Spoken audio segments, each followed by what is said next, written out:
guys, kadami talaga guys nagbubudol. Kaya kayo, huwag kayong magpapabudol guys. Eto sa akin na lang kayo. Alang budula. Oo nga guys, sa kanya na lang kayo bumudol. Ayan guys, hindi ako budol Hindi ako budol. Sa akin na lang, yung mga picture na yan, hindi yan fake yan. Yan, picture-picturean lang yan sa akin. Akin talaga, totoo. Hindi ako budol. Hindi ako budol guys.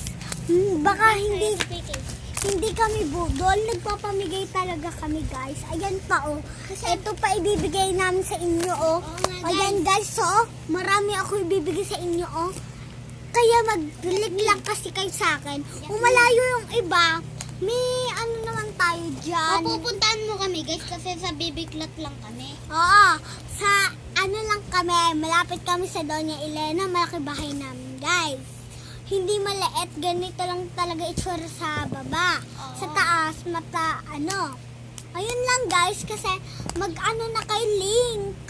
Para may ganito na kayo. Huwag kayo magpapabudol guys. Saka huwag kayo magpabudol ng budol. Kasi yung Gcash, kukunin lang guys yung Gcash nyo. Guys, Ako yung nagsasabi sa inyo guys. Guys, meron din kayong libreng case. Ayan may libre pa kayong case.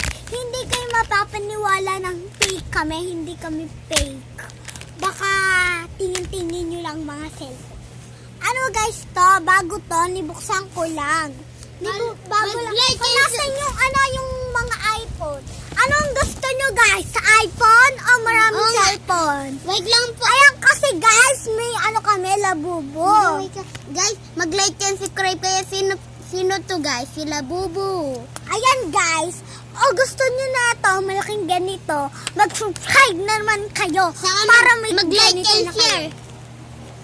Ibibigay na namin sa inyo to, saka yung aming TV. Sa inyo na lang yun. Ito pa, ang aking, sino pa? Ayan guys, Hello guys. Ito ako. Ibang cartoon to ibang cartoon. Ibang cartoon to guys. Ibang cartoon yan diba? Malaki daw to. Kasi guys, marami kaming case. Nitatapon na lang namin. O gusto nyo ng case ka ganito, magpalo kasi kayo para meron kayong mga cellphone. Kinulong mo daw ako kasi Ayan. kulit ko. Ayan guys, nagdadaro sila mag-isa. Siya nagdadaro mag-isa. So ayan guys, mag-click na kayo at mabibigay ko na sa inyo to. Kung ayaw nyo, wag na pag ayaw nyo.